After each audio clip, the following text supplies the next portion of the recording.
Welcome to the Chronicles of a Cheating Wife channel. A new story every day. Don't forget to subscribe. You changed. She froze, barely meeting my eyes. We had nothing, she whispered, voice trembling, like some fragile bird caught in a storm. I stared at her. My mind was blank, but my chest burned. Nothing. Then why is my breath stuck in my throat? Why do my hands shake? I remember the night before she said those words. I remember salmon, carefully chosen from the local market. She always liked it pan-seared, just the right crisp on the outside. No scent candles, because anything vanilla made her sneeze. She used to love that soft glow dancing on the walls. I had a bottle of old college days wine waiting on the table, an Oregon Pinot Noir she'd once called perfect. I even found the scratched old record we used to play in our cramped first apartment. All those times we believed love was forever. I thought about that while she stood there, telling me it was nothing. My heart hammered in my chest. Nothing. She kept repeating, almost chanting it like a desperate prayer. But I saw the red scarf earlier, the one in the gift bag she brought home. Expensive, bold, with monogrammed initials. MF, she said it was a present from a coworker. But that's not her coworker's name. Not the name that's been swirling around in my head since I found her phone lighting up at midnight with messages she tried to hide. I take a slow breath. I want to speak, can't. Everything inside me feels lodged behind my tongue. My eyes flick to her hands. She's clutching them together, twisting her wedding band, twisting it like it's strangling her finger. Andrew, she says, I promise. There's nothing. My stomach churns at the sound of my name from her mouth. I try to hold on to something real, something solid, like that feeling of when our daughter was born, or that first time she kissed me behind the library stacks in college. But it all slits. I can't. Her eyes glisten. She looks at me with guilt, maybe fear, maybe something else. My mind replays her late returns, her phone turned off in the evenings, the subtle perfume she started wearing that I don't recognize. I think of the quiet hush in our bedroom, the intangible distance that grew between us. You change, I say again, quieter this time. It's all I can muster. She opens her mouth, but nothing comes out. I see a tear forming, or I think I do, but she blinks it away. I want to speak about the scarf, about the messages, about how she'd come home earlier last week flustered, her blouse misbuttoned. But I don't. I just stare. She steps toward me. It's not what you think, she whispers. What do I think? I picture them together. Him, Mark, the new guy from her office, or from some marketing agency. I'm not sure. I imagine the way his hands might fit around her waist, the way she might laugh at his jokes, or how her skin might flush under his touch. It's a thought that carves me raw. Suddenly, everything speeds up. My mind floods with images, nights I waited for her to come home, the forced smiles she gave me in the morning. I sensed the air between us crackle with something unspoken but heavy. I set the table, I say, changing the subject abruptly. I even got that pin you like. My voice wavers. I swallow hard. Do you want to eat? Or, she doesn't answer. Downstairs, I hear the soft shuffle of feet on the stairs. Our daughter. She's become so quiet these days. She enters the room, glances at the bag with the red scarf, and looks away. No surprise in her eyes. That tears at me. She knows. How long? I want to ask my daughter. How long have you covered for her? But I can't. She's my child. I can't push that onto her. My wife, Sarah, folds her arms across her chest, as if protecting herself. Our daughter stands there, uncertain. The three of us remain locked in this twisted silence. I clear my throat, forcing normalcy. Hey, kid, I say to my daughter. She nods, the tension practically screaming in the space. Sarah tries to smile at her, but it's all wrong, forced. The girl steps back, mumbles something about going upstairs. She flees. I turn back to Sarah, heart pounding. Let's just eat. She opens her mouth to protest, maybe to say she isn't hungry. But I see her mouth close again. She nods wordlessly. We move like strangers toward the dining room. Asterisk, asterisk, asterisk, dinner is awkward, cold. The salmon I prepared sits mostly untouched on her plate. She picks at it with her fork, never meeting my eyes. I swirl the wine in my glass, but it tastes bitter, not at all like the warm memories of our college days. The record I put on earlier, some scratchy old tune, plays softly from the living room. It's a distant echo of our past selves. I watch her. She tries to speak, but every time the words come, she swallows them back. So do I. Instead, I feel my resentment rising, boiling. This is the woman I once believed was mine for life. And here we are, separated by an invisible wall. At some point, she reaches for the bottle, refills her glass. Her hand trembles. My mind wanders to Mark, to the name etched on that scarf. MF, the memories swirl. I recall catching a glimpse of a text from him on her phone. Can't stop thinking about you. She'd snatched the phone away before I could read more. She'd said it was just a friend. Now the so-called friend has a scarf with his own initials. That friend gave her something so intimate and personal, a bright red mark of ownership. I clench my jaw. She must notice, because she slowly puts her fork down and looks at me. We lock eyes. There's hurt in hers, guilt too. But is there regret, or just fear that she's been caught? I can't do it anymore. I push my plate away. Stand up. She stands too. Andrew. I raise a hand, cutting her off. Don't. I murmur. Not tonight. She stares, eyes moist. I catch a flicker of relief, or maybe sorrow. I don't know. I turn away before I can read too deeply. I walk into the kitchen, flick off the overhead light, leaving only the faint glow from the hallway. She follows, silently. My body is tense, every muscle tight as steel. This is not how I imagined tonight would go. Once upon a time, nights like this were filled with laughter. Her teasing me about overcooking the salmon, me pulling her into a gentle sway to the music.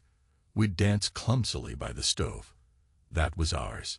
Now, silence, secrets, something broken that I can't seem to fix. Asterisk, asterisk, asterisk. The next morning, she's up before me. By the time I drag myself downstairs, she's gone. I find a note on the table. Had to go to the office early. Sorry. No hearts, no affectionate sign-offs. Just sorry. Sorry for what exactly? For avoiding me?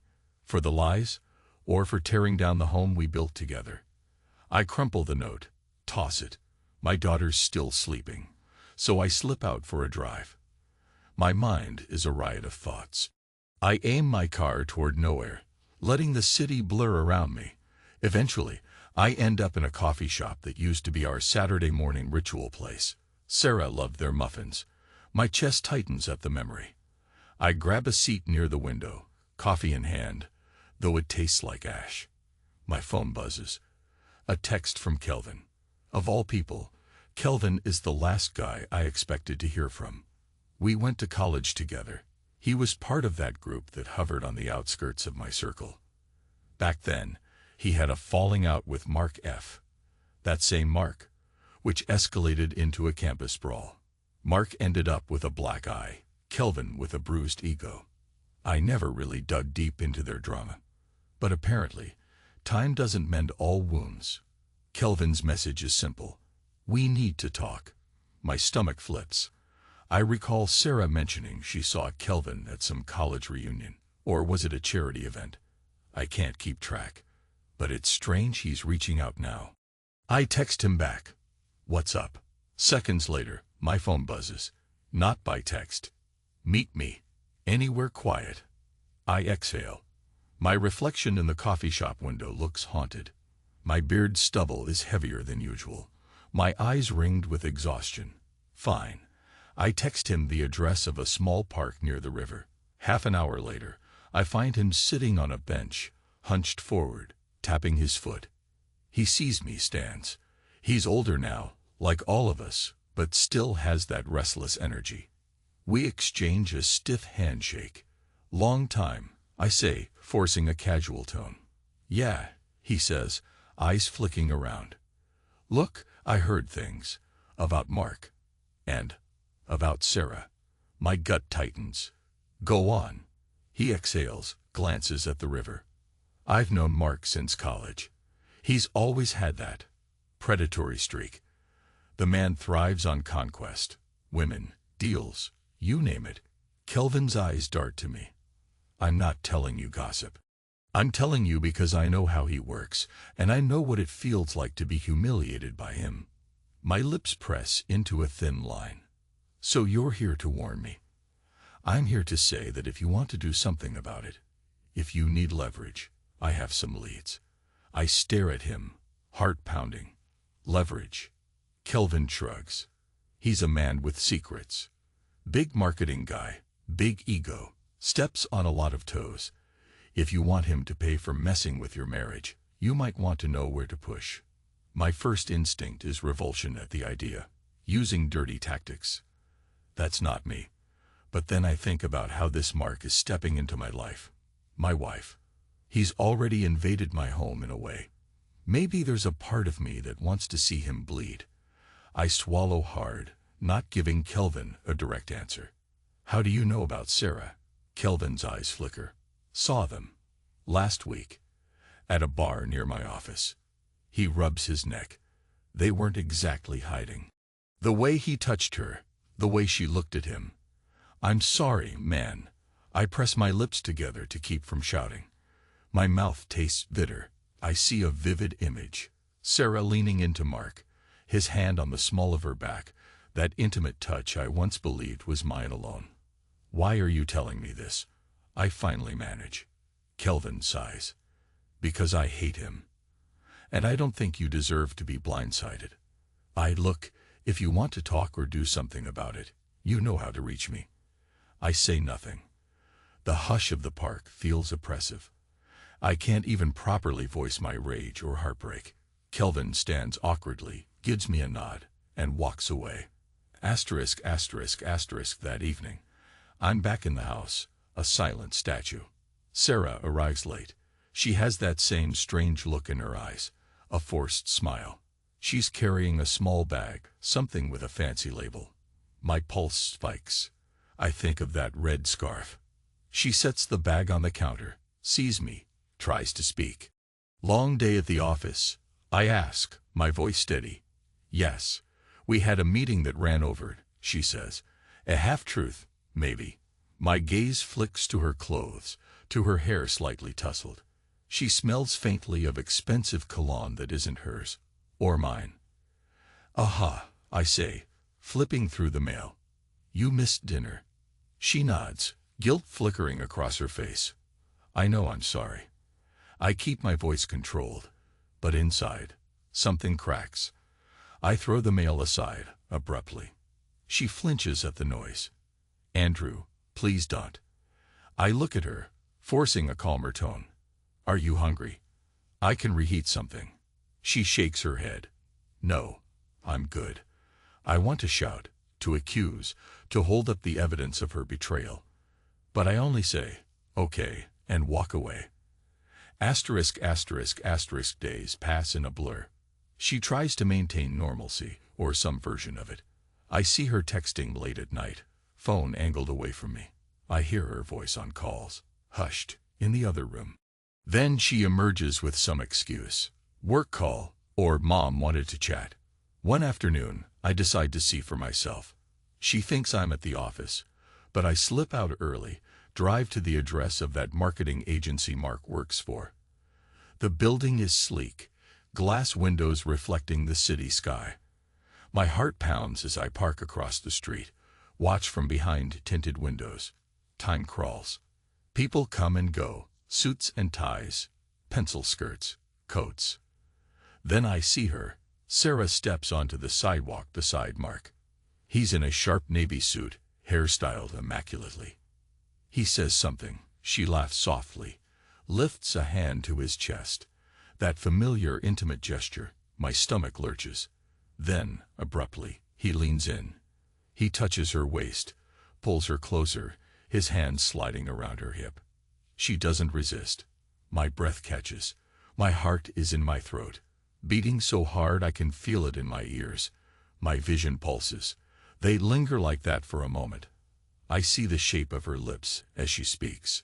I see the angle of his body pressing toward hers. There's an undeniable charge between them, an erotic undercurrent that makes my hands clench around the steering wheel. Then they part, just enough so no passerby might think more than coworkers saying goodbye. But I know. I see the way she looks at him. Eyes half-lidded, mouth slightly parted. That's desire. That's the look she used to give me. My chest is on fire. I want to storm out, to confront them right there on the sidewalk. But I can't move. It's like my body is paralyzed by shock and heartbreak. All I can do is watch as they exchange a final glance, and she crosses the street to her own car. Mark stands, adjusting his cufflinks, glancing around with that smug aura. Then he walks back inside. I slump back into the driver's seat, exhaling a trembling breath I didn't realize I was holding. A swirl of humiliation, rage, and sorrow floods me. She told me we had nothing, but I just saw them. That wasn't nothing. That was something intimate, powerful, enough to tear my heart in two. Asterisk, asterisk, asterisk, I'm not sure how I drive home. My mind spins with every imaginable scenario. Are they sleeping together in hotels? In his office? Did she lie to our daughter too? I think of how many times our girl covered for Sarah. Mom's at the salon, or Mom left her phone in the car. So many lies.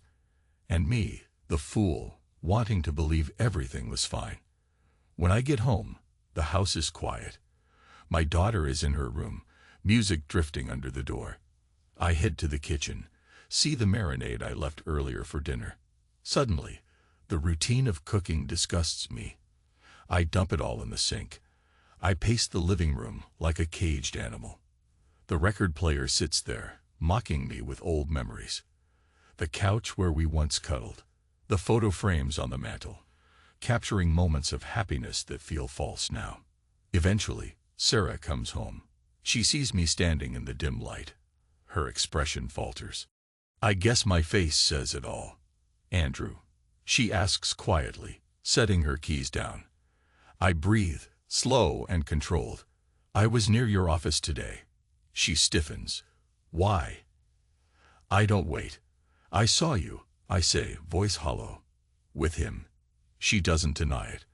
A tiny whimper escapes her lips, like a wounded animal. She can't meet my gaze. So, I continue, when you said, we had nothing. I let the words hang in the air.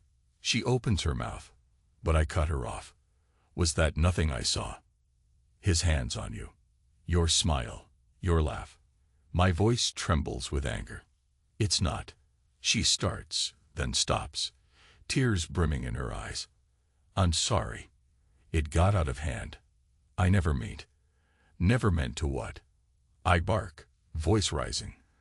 I step closer, and she shrinks back, tears sliding down her cheeks. Never meant for me to see. She says nothing. She just cries, quietly, heartbreakingly. But in this moment, I can't bring myself to comfort her. I force my breath to slow. My daughter's door is still closed. I can't let her hear a shouting match, so I mutter, go to your room. I can't talk right now. Sarah nods, trembling. She walks past me. I catch the scent of Mark's cologne clinging to her blouse. I clench my fists. She disappears upstairs, and I'm left standing there in the flickering shadows, feeling like my world just collapsed.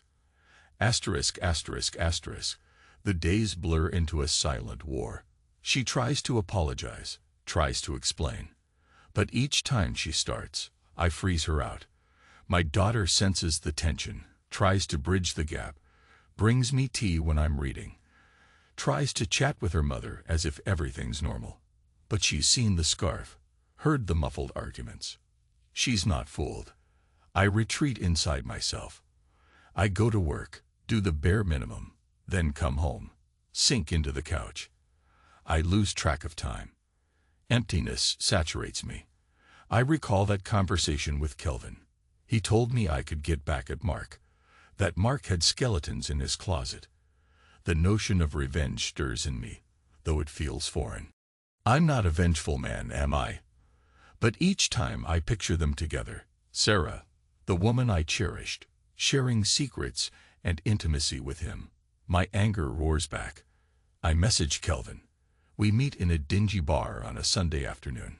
He's sipping whiskey, offers me a glass. I decline. My stomach is in knots. He slides some papers across the table. This is all I could find. I skim them. Financial statements, rumors of shady deals, Mark's name attached to questionable contracts, possibly illegal, possibly enough to ruin him. I feel my hands shaking. Use it if you want, Kelvin says. Send it to the authorities, or leak it. Wreck him. I swallow. My mouth is dry. And Sarah? Kelvin shrugs. She made her choice, man. This is about you reclaiming your dignity. I stare at the papers, my heart pounding. The bar's dim lights flicker across the stained page. Something inside me shifts. A quiet voice in my head says, "This isn't you." Another voice whispers, "He took your wife. He's mocking you in your own life." I gather the documents, tuck them into my jacket. My voice is barely above a whisper. "Thank you." Kelvin nods, eyes cold with his own vendetta. He destroyed me back then. Don't let him destroy you. Asterisk, asterisk, asterisk. Weeks pass. Sarah's affair continues, or maybe it sputters. I'm not sure. She doesn't flaunt it. But the distance remains. We share the house like strangers. She sleeps in the guest room. Some nights, I hear muffled sobbing. I can't bring myself to care. Or maybe I care too much. Then one day, I reach the breaking point. I come home early and find her phone on the kitchen counter, unlocked. A text from Mark pops up. "I miss you." I can't breathe. My fingers go icy cold. Another text arrives. "Should I see you tonight?" My reflection on the black screen is unrecognizable, twisted by rage. I take the phone, step outside, and fling it into the garbage bin. Then I wait. She returns around dusk. The moment she enters, she senses my mood, my posture rigid, my expression blank. I say nothing, only watch. She looks around for her phone. "Where is it?" she asks, voice tight. "In the trash," I say flatly. "Where it belongs." She pales. "Andrew, that was. You had no right." I slam my hand against the counter, making her jump. "No right." My voice rises, anger surging. "He's messaging you about seeing you tonight, and I have no right." She bursts into tears, covering her mouth with her hand. "I'm sorry," she chokes out. "I was trying to end it. He kept texting me. I didn't know how to. You're lying." I snap. "You've been lying to me for months." Our daughter appears in the hallway, eyes wide. I grit my teeth, lowering my voice. "Go upstairs," I say to her, trying to stay calm. She obeys, but I can feel her fear. Sarah is trembling, tears streaking her cheeks. She tries to approach me, reaching out. I recoil. "Don't," I warn, breath shaky. She nods, collapsing into a chair. "I'm so sorry," she keeps saying, over and over. I can't look at her. My eyes are on the front door. "I can't do this anymore," I say quietly. She sobs harder. "Andrew, please." I walk upstairs without another word, leaving her in the kitchen, broken. Asterisk, asterisk, asterisk. A week later, I file for divorce. Sarah gets the papers on a Thursday morning. She looks at me, tears in her eyes, but no shouting, no hysteria. She just lowers her head in resignation. Our daughter cries in her room. I hear her muffled sobs late at night. I hate that she's suffering. But I'm too numb, too shattered to console anyone. I meet with a lawyer, set things in motion. Sarah tries to talk about finances, about the house, about custody. I nod. Mechanical. I feel dead inside. Kelvin texts me, wondering if I'll act on the documents he gave me. Will I destroy Mark's career? Make him pay for interfering with my marriage? I hold the papers. Think of the possible scandal, the ruin. My chest feels tight. I recall the day I saw Mark and Sarah on that sidewalk, their bodies so close. My anger flares. So I set up a meeting with an old colleague who works for a local news station. We talk discreetly. I pass along certain details about Mark's business dealings. I keep my own name out of it. I make it clear. This is off the record. The colleague nods. It's done. Asterisk, asterisk, asterisk. Within a few weeks, rumors begin swirling about Mark's shady deals. Online chatter. Local journalists poke around. The agency he works for distances itself from him. Suddenly, he's on the defensive. I watch from a distance, not sure if I feel satisfaction or emptiness. Maybe both. At home, Sarah tries to keep everything functional for our daughter's sake. She's frantic, apologetic, but I barely speak to her. Our daughter moves between us like a ghost, eyes red. Once, I hear her trying to calm Sarah down when Sarah is crying in the bathroom. She's telling her mother it'll be okay, that we can find a way. That night, I hear the sobbing again. But this time, it's two voices, my wife and my daughter, crying together. My heart twists. I lock myself in my office, ignoring them both. Asterisk, asterisk, asterisk. A month drifts by. The divorce process is underway, slow but sure. Sarah moves out of our bedroom entirely. She sleeps in the guest room. We hardly speak. Then one evening, I come home and find them both sitting in the living room. Sarah and our daughter. The overhead light is soft. The house too quiet. Sarah's face is pale, drawn, eyes rimmed in red. She's holding an official-looking envelope. She must have just read more updates from the lawyer. I drop my keys on the table. Look at them both. My daughter's eyes are swollen from crying, and she regards me with a mixture of sorrow and heartbreak I can't bear. Sarah stands, hands trembling. "Andrew," she says, voice low, "can we talk?" I glance at my daughter, who silently pleads with me. She looks so desperate, so tired. I nod. We sit. Sarah tries to explain herself, stammering about how she never planned for it to go this far, that she was lonely, that it was a mistake. She mentions something about Mark flattering her, making her feel alive again. She insists the affair ended weeks ago. She begs for forgiveness. But all I feel is cold. My voice is monotonous. "It's done," I say. "We're done." She breaks down, sobbing into her hands. My daughter tries to comfort her. I sit there, arms crossed, silent. For once, I'm not the one who needs comforting. I'm the one watching it all crumble. Then my daughter looks at me, her eyes full of tears. "Dad, please, just listen to her." I stare at my daughter. Her tears slice through me like a knife, but I can't find the words. Sarah tries to speak, choking out apologies, regrets, confessions. She says she's humiliated, that she would do anything to take it back. The rawness in her voice is like a punch to the gut, but the numbness in me remains. Eventually, my daughter retreats upstairs, leaving Sarah and me alone. The house is hushed except for her ragged breathing. I watch her, remembering all those small moments I loved about her. Her laugh, her knack for comforting me when I was stressed, her delight in silly dance moves in the kitchen. That woman feels like a ghost now. She rises, steps closer. "I'm so sorry," she whispers.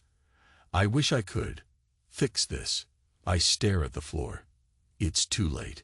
She touches my arm, light as a feather. My entire body tenses. She leans her forehead against my shoulder and just weeps. Part of me wants to hold her, to press her close, to say it'll be all right. But I don't move. Something about the weight of her tears on my shirt, the trembling of her body, pierces me. Yet I stay there, cold, letting her cry until she falls silent. Asterisk, asterisk, asterisk. The next day, I meet Kelvin for a drink. He's heard about Mark's downfall, apparently. The story leaked, and Mark's superiors are cutting ties. His career is on the verge of ruin. Kelvin eyes me over his glass. So, how do you feel? I let out a long breath. Empty, I admit. It doesn't bring me peace. Just closure, maybe. He nods. Vengeance rarely feels as good as you think. But at least he got what he deserved. I stare into my drink. Did he? Does anyone deserve total ruin? He wrecked my marriage, but Sarah let him. I swirl the amber liquid, swallowing the bitter taste of my own regrets. Asterisk, asterisk, asterisk word spreads fast. Mark's name appears in local news articles. The agency announces they're investigating internal matters.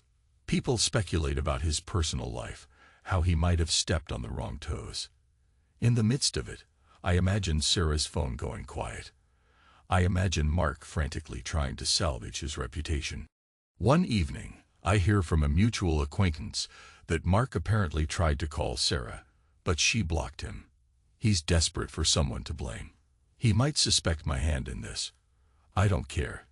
Let him suspect. Asterisk, asterisk, asterisk time inches forward. The day comes when we finalize the divorce. I sign the papers without ceremony, hands steady, heart numb. Sarah signs her name, tears dripping onto the desk. The lawyer quietly collects the documents. Outside, the sky is gray, a drizzling rain falling on the city. Sarah and I stand on the courthouse steps. She looks at me with an expression I can't decipher. Grief, remorse, longing. Andrew, she whispers. I never thought it would end like this. My chest feels tight. Neither did I say softly. She steps closer, as if to hug me, then stops. I see the guilt on her face. She's about to say something more, but no words come. Finally, she just turns, walking away under the rain. I watch her vanish into the crowd, and a strange emptiness seeps into my bones.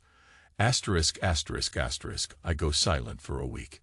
Work, come home, stare at walls. My daughter tries to talk to me about living arrangements. She's torn between us. Sarah has rented a small apartment across town. She begs me to let our daughter stay with me as often as she wants. I can't deny them time together.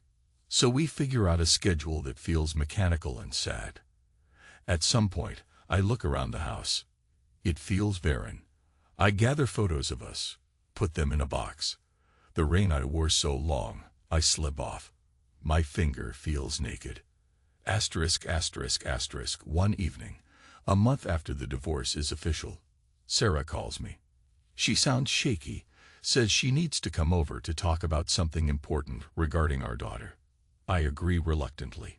She arrives, hair damp from the rain. She steps inside, sets her coat aside, clutching a small stack of papers. She looks around the living room that once was our shared space. Now it's just mine. She notices boxes in the corner, more of her things, ready to be moved. We sit, not quite facing each other. She talks about some school issue, a form that needs both parents' signatures. I nod, sign the pages.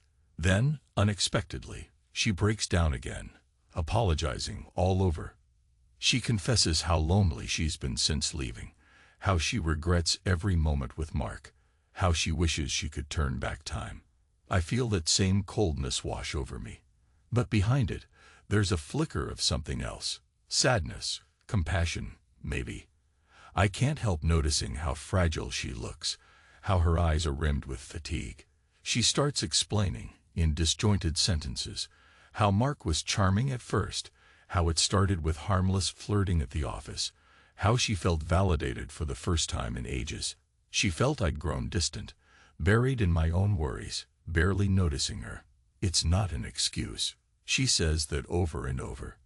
But she wants me to understand. I stare at the floor, listening to her unravel it all.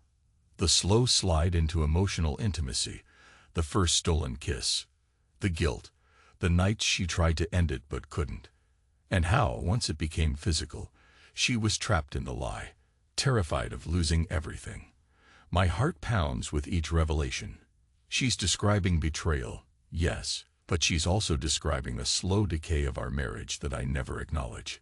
Or maybe I was too blind to see it. She leans forward, her voice raw and hoarse. I'm not asking you to take me back. I know it's done.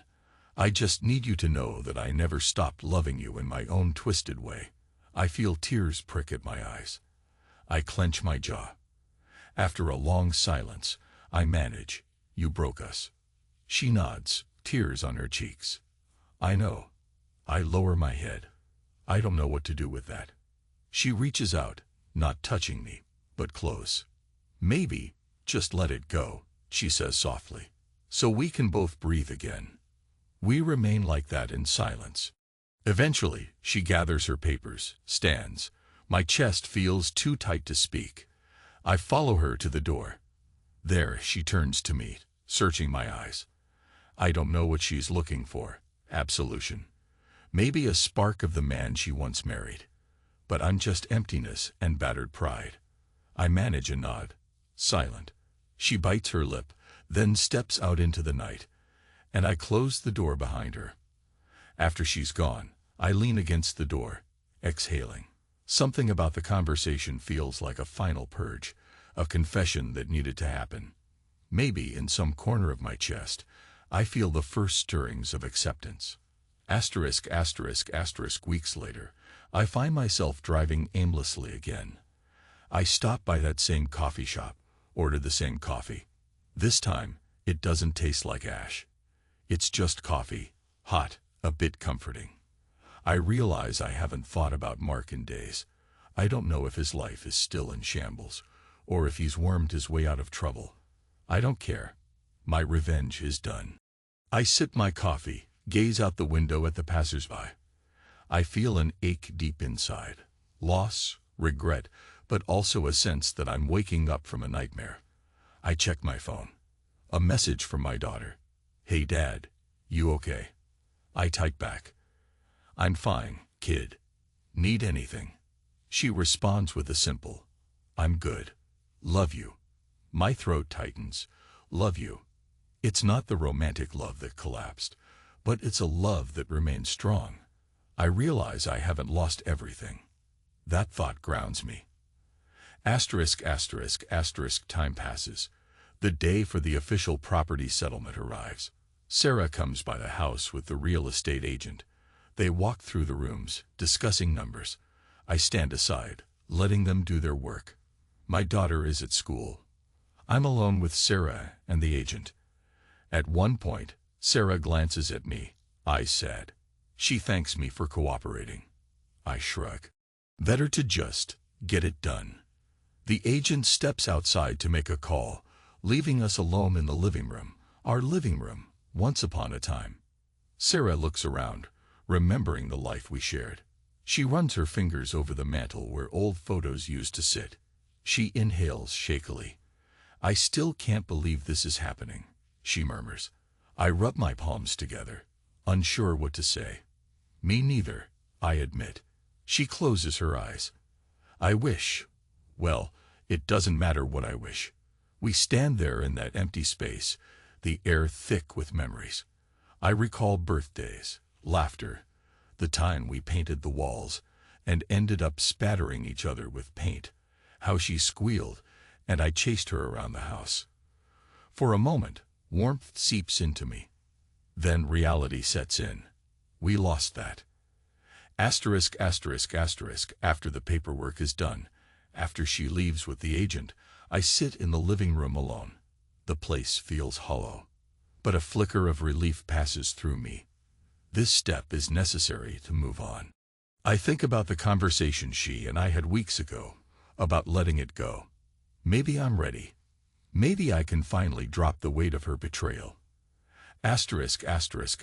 One chilly evening. I'm alone in the house, boxes half packed. I sit on the couch, the same couch where we used to watch old movies. I stare at the record player. Impulsively, I stand, rummage through the vinyl collection, find that old record we danced to in our first apartment. I place the needle on the record, let the scratchy music fill the emptiness. The melody is nostalgic, an echo from a better time. My chest tightens, tears prick at the corners of my eyes. I let them fall, unashamed. My phone buzzes. It's my daughter asking if she can come by in an hour. She's at her mother's place, probably senses I'm lonely. I text back, sure. I wipe my face, feeling the faintest glimmer of acceptance. This is my life now. Different, broken in places, but still mine to rebuild. Asterisk, asterisk, asterisk. A few days later, I get a call from Sarah. She sounds anxious, says she wants to talk in person, not about us, but about our daughter's school planning. I say okay. She suggests we meet at a neutral place, a cafe near her new apartment. We sit in a corner booth. She's subdued, not wearing makeup, hair pulled back in a simple ponytail. She looks tired, older. I wonder if I look the same to her. My stubble, the lines of stress etched into my face. We discuss the school issues, finances, a plan for the summer. Then, quietly, she reaches over, touches my hand. I tense, but I don't pull away immediately. Her eyes are wet with unshed tears. I know it's over, she murmurs. I just want you to know. I'll never stop being sorry. I nod, swallowing. The strange thing is, a part of me wants to comfort her. But the memory of her betrayal is still raw. She takes a shaky breath, continues. I also need to tell you. Mark called me again. He's in trouble. He asked me for help. My jaw clenches. I remain silent, but she can probably read my reaction on my face. She grimaces, then says, I refused. I don't want anything to do with him. I told him that. I exhale, relief mixing with an odd sense of triumph. Good, I say, my voice terse. She nods, blinking away tears. I'm sorry it took me so long to realize what I was doing. The conversation ends there. We part ways, two people who once were partners, now just cautious co-parents. Asterisk, asterisk, asterisk. The following month is a haze of final moves. Selling the house, dividing assets. I managed to keep the record collection. Sarah keeps some furniture and personal items. Our daughter splits her time between my new condo near the outskirts of town and Sarah's apartment. One evening, I find myself in my condo's small living room. Boxes everywhere. My daughter is upstairs, settling in. Sarah asked if she could come by later to drop off a few last things. I said yes. She arrives, looking uncertain. She hands me a small box containing old letters I wrote her in college. Notes, postcards, silly scribbles. I stare at them, my throat tight. So many memories crammed into a shoebox. She stands there, arms folded, tears shining in her eyes. I didn't feel right throwing them away, she says softly. I nod. Thanks. For a moment, we just stand in the cramped entry, near the stacked boxes. The window is open, letting in a cool breeze that ruffles her hair. I see the flicker of sadness in her face. I set the box down, turn to her. Do you want a seat? I ask quietly. She hesitates, then nods. We move to the living room, where there's an old couch I picked up. She sits, smoothing her jeans, while I remain standing, arms crossed. So, she says, looking around. This is your new place. I shrug. Yeah. She forces a small smile. It's nice. Cozy. I glance at the boxes, the bare walls. Still settling in. Silence stretches. She opens and closes her mouth as if searching for the right words. Finally, she looks up at me, tears gathering again. I can't believe we ended up here. Sometimes I wake up thinking I'm still in our old bed, and for a moment, I forget everything. My chest tightens, but I don't reply. She swallows. I hate what I did. And I hate that I hurt you so deeply. I know you can't forgive me easily. Maybe never. But I hope one day we can both move forward without this. Bitterness. Bitterness. That's a mild word for what I feel. But I also sense the edges of that bitterness eroding, slowly, replaced by exhaustion, acceptance, something new. I sit down on a dining chair across from her. I'm trotting. I say, believe me, I'm trying to move forward. She studies me. And how are you? Really? I pause, searching my feelings. I'm surviving. Some days are easier. Some days I remember everything. And it hurts like hell. Her tears slip down her cheeks. She wipes them away quickly. I wish I could change it. I wish I'd talked to you sooner. Maybe if I'd told you how lonely I was, how neglected I felt. I hold up a hand.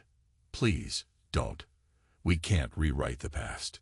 She nods, looking down at her hands. A moment passes. How's Mark? I hear myself ask, surprising even me. Her lips twist in distaste. I don't know. I blocked his number. Last I heard, he's been fired. Some legal issues. Lost a big client. He tried to contact me, but I don't want any part of it. I release a breath I didn't realize I was holding. Good, I murmur. She shifts, restless. I thought about telling you earlier, about him trying to contact me, but I was scared you'd be furious. I let out a hollow laugh. Too late for that. She rubs her arms, as if cold. We lapse into silence again, the room heavy with unspoken sorrow. She glances at the stack of boxes. I can help you unpack, if you want, she offers. My instinct is to refuse, but something in her eyes, some longing to be useful, makes me pause. Sure, I say quietly. We spend the next hour in relative silence, pulling out plates, books, random items. We place them on shelves or in cupboards. The routine is strangely calming, almost reminiscent of the early days when we moved into our first place. Except now, there's a gulf between us. At one point, our hands brush while passing a mug, and she startles. Our eyes meet briefly, and I see the flicker of old memories in her gaze.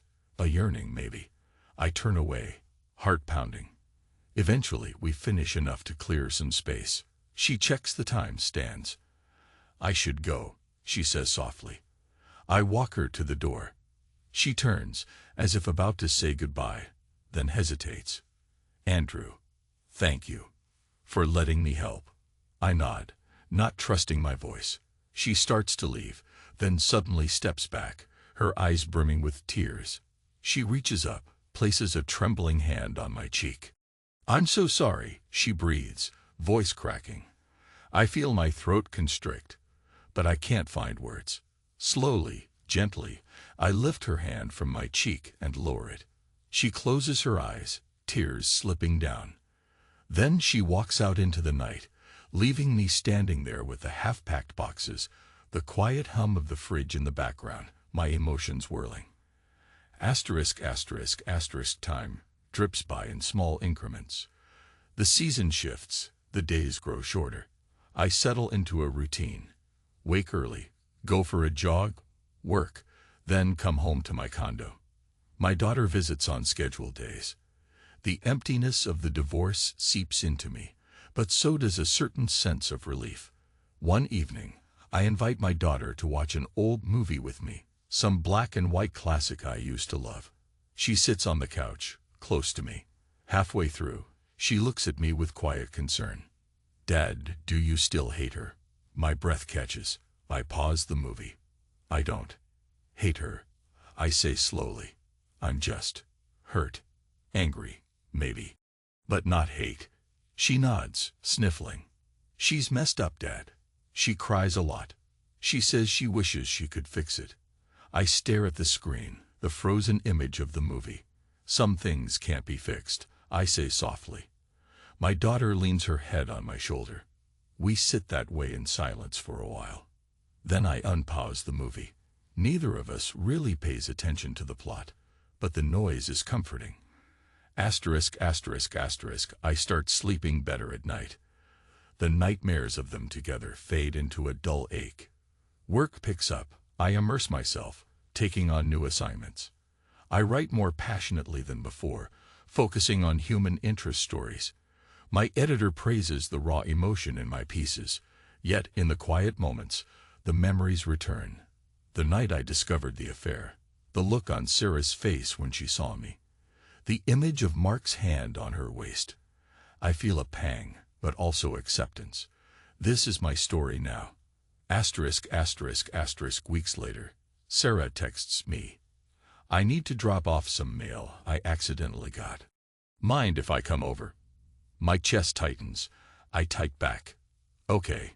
She arrives that evening, hair pulled into a loose bun. She's wearing a simple sweater, jeans, no jewelry except for a small pendant. She hands me an envelope with my name on it. I set it aside. She lingers in the doorway, uncertain. I won't stay if you don't want me to, she says softly. I glance at her, reading the fatigue in her eyes, the sorrow etched into her face. Something in me softens. Would you like some coffee? She looks surprised. Yes. Thank you. I gesture for her to come in. We go to the kitchen, put on a pot of coffee. The silence between us is tense, but not hostile. I pour 2 mugs, hand her one. She sips it, glancing at my half-unpacked boxes. You still settling? She asks, a weak attempt at small talk. I shrug. Yeah, I guess. I've gotten used to the place, though. She moves to the window. Outside, the city lights flicker. We stand there, sipping coffee, side by side. After a moment, she murmurs, sometimes I just wish we could talk normally, like friends, or at least civil exes. I breathe in, slow. We can talk, I say, my voice calm. That's all we can do. She sets her mug down. I understand. We drift into the living room. She sits on the couch, perching on the edge. I remain standing, leaning against a wall. She runs her hands over her knees, struggling to find words. Finally, she says, I know I did this to us, and I know we can't go back. But I want you to know that I see you. I see your pain, and I'm sorry. Her sincerity makes my chest constrict. I close my eyes briefly, nod. Thank you, I whisper. She exhales shakily, as if relieved to hear any acceptance. Then she picks up her purse. I should go. I follow her to the door. She pauses, looks at me. If you ever need anything, or if you want to talk, I'm here. I nod again. Same for you, I say, surprising myself. For our daughter's sake. She offers a faint, sad smile. Right. For her sake. Then she slips out. I shut the door gently, leaning my forehead against it. The sense of finality mingles with a fragile peace. Cold or not, it's an emotion, a place to start healing. Finally, one late afternoon after a long day's work, I return to my condo, drop my keys on the counter, and collapse onto the couch. My phone buzzes with messages.